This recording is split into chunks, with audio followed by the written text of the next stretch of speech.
ಎಲ್ಲರಿಗೂ ನಮಸ್ಕಾರ. ಇವತ್ತಿನ ದಿನ ನಾನು ವಿಷ್ಣುವಿನ ಕೂರ್ಮಾವತಾರದ ಕಥೆಯನ್ನು ಹೇಳ್ತೀನಿ. ಪೂರ್ವಕಾಲದೊಳಗೆ ವಿದ್ಯಾಧರಿ ಅನ್ನುವಂಥ ಒಬ್ಬ ಯುವತಿ ರಾಜಕುಮಾರಿ, ಅವಳು ಪಾರ್ವತಿಯನ್ನು ಕುರಿತು ಕಠೋರವಾದಂಥ ತಪಸ್ಸನ್ನು ಮಾಡ್ತಾಳೆ. ಅವಳಿಗೆ ಕೆಲವೊಂದು ತನ್ನ ಇಚ್ಛೆಯನ್ನು ಪೂರೈಸ್ಕೊಳ್ಳೋದಿರ್ತೈತಿ ದೇವಿಯ ಮೂಲಕ. ಹೀಗಾಗಿ ಕಠೋರವಾದಂಥ ತಪಸ್ಸನ್ನು ಮಾಡ್ತಾಳೆ. ಅವಳ ತಪಸ್ಸಿಗೆ ಒಲಿದು ಪಾರ್ವತಿ ಏನು ಮಾಡ್ತಾಳೆ ಅಂದ್ರೆ ಪ್ರತ್ಯಕ್ಷ ಆಗ್ತಾಳೆ. ಅವಳ ಕೋರಿಕೆಯನ್ನು ಆಕೆ ಸ್ವೀಕಾರ ಮಾಡಿದ್ದಲ್ಲದ, ಅಂದ್ರೆ ಆಕೆ ಫಲವನ್ನು ಕೊಟ್ಟದ್ದಲ್ಲದ, ಅವಳಿಗೆ ಪಾರ್ವತಿ ಏನು ಮಾಡ್ತಾಳೆ ಅಂದ್ರೆ ತನ್ನ ಕೊರಳಲ್ಲಿ ಇರುವಂಥ ಒಂದು ಅದ್ಭುತವಾದಂಥ ಅತ್ಯಮೂಲ್ಯವಾದಂಥ ಕುಸುಮ ಮಾಲೆಯನ್ನು ಕೊಡ್ತಾಳೆ. ಆ ಒಂದು ಕುಸುಮ ಮಾಲೆ ಹಿಂಗಿರ್ತೈತಿ ಅಂದ್ರೆ ಅದರಲ್ಲಿರುವಂಥ ಹೂಗಳು ಯಾವತ್ತಿಗೂ ಬಾಡುವುದನ್ನ ಇಲ್ಲ. ಅನೇಕ ಯೋಜನೆಗಳವರೆಗೆ ಅದರ ಒಂದು ಸುಗಂಧ ಇದ್ದು ಹರಡ್ತಾ ಇರ್ತದೆ. ಅಂಥ ಒಂದು ದಿವ್ಯವಾದಂಥ ಕುಸುಮ ಮಾಲೆ ಅದು. ಆ ವಿದ್ಯಾಧರಿ ಅದನ್ನು ತೆಗೆದುಕೊಂಡು ಅಗ್ದಿ ಆನಂದದಿಂದ ಬರ್ತಿರ್ತಾಳ. ಅದರ ಒಂದು ಸುಗಂಧಕ್ಕೆ, ಸೌಂದರ್ಯಕ್ಕೆ ಮನಸೋತಂಥ ದುರ್ವಾಸ ಮುನಿಗಳು ದಾರಿಯೊಳಗಕ್ಕಿ ಬೆಟ್ಟಾಕಾರ. ಭೇಟಿಯಾಗಿ ಏನು ಮಾಡ್ತಾರಂದ್ರೆ ಅವಳ ಕುಸುಮ ಮಾಲೆಯನ್ನು ಅವ್ರು ಕೇಳತ್ತಾರೆ, ಎಂಥ ಅದ್ಭುತವಾದಂಥ ಮಾಲೆ ಐತಿದು, ನಾನು ಕೊಡ್ತೀನಿ ಅಂತ ಕೇಳ್ತಾರೆ. ಮೊದಲೇ ಮಹಾ ತಪಸ್ವಿಗಳವರು. ಅದಕ್ಕಾಗಿ ಆಕೆ ಏನು ಮಾಡ್ತಾಳೆ ಅಂದ್ರೆ ಸಂತೋಷದಿಂದ ಆ ಮಾಲೆಯನ್ನು ಅವರಿಗೆ ಕೊಡ್ತಾಳೆ. ಆನಂತರ ಏನು ಮಾಡ್ತಿರ್ತಾರೆ ಅಂದ್ರೆ ದುರ್ವಾಸ ಮುನಿಗಳು ಇಂದ್ರನನ್ನು ಭೇಟಿಯಾಗೋದಕ್ಕೆ ಅಮರಾವತಿಗೆ ಹೋಗ್ತಾ ಇರ್ತಾರೆ. ಆ ದಾರಿಯೊಳಗೆ ಏನಕ್ಕೈತಿ ಅಂತಂದ್ರೆ ಇಂದ್ರನ ಮೆರವಣಿಗೆನ ಬರ್ತಾ ಇರ್ತೈತಿ, ಇದ್ರಿಗೆ ಮೆರವಣಿಗೆ ಬರ್ತಾ ಇರ್ತೈತಿ.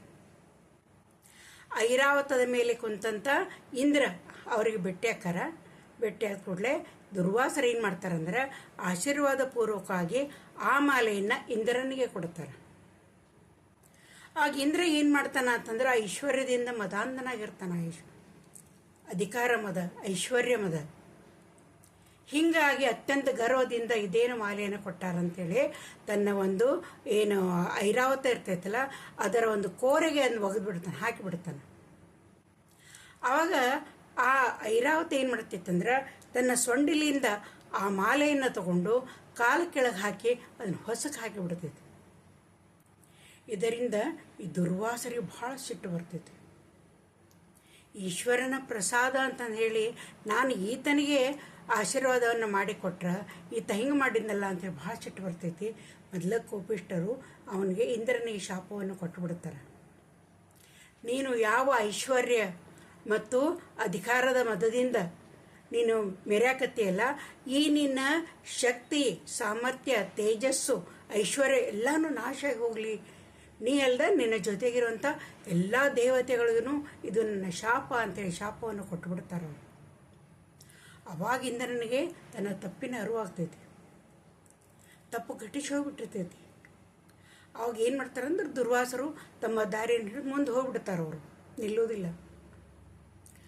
ಆವಾಗ ಇಂದ್ರ ಇದ್ದಾವ ಏನು ಮಾಡ್ತಾನ ಅಂತಂದ್ರೆ ಈ ಒಂದು ಭಯದಿಂದ ಅವರು ಎಲ್ಲ ದೇವತೆಗಳು ತಮ್ಮ ತೇಜಸ್ಸನ್ನು ಕಳ್ಕೊಂಡ್ಬಿಡ್ತಾರೆ, ತಮ್ಮ ಶಕ್ತಿ ಸಾಮರ್ಥ್ಯಗಳನ್ನು ಕಳ್ಕೊಂಡ್ಬಿಡ್ತಾರೆ ಅವರು.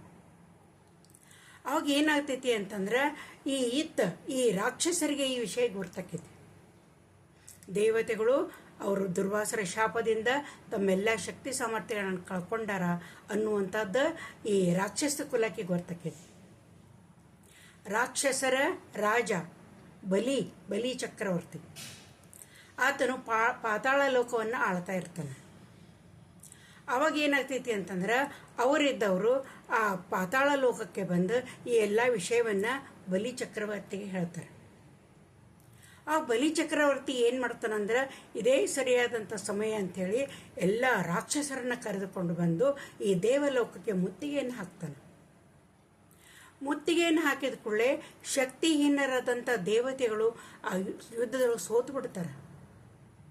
ಸೋತ ಕೂಡಲೇ ಈ ರಾಕ್ಷಸರು ವಿಜಯೋತ್ಸವವನ್ನು ಆಚರಣೆ ಮಾಡ್ತಾರೆ. ಅವಾಗ ಏನು ಮಾಡ್ತಾನ ಅಂತಂದ್ರೆ ಇಂದ್ರ ಎಲ್ಲ ತನ್ನ ಶಕ್ತಿ ಸಾಮರ್ಥ್ಯಗಳನ್ನು ಕಳ್ಕೊಂಡ್ಬಿಡ್ತಾನ. ಯುದ್ಧದಲ್ಲಿ ಸೋಲು ಉಂಟಾಗ್ತೈತಿ.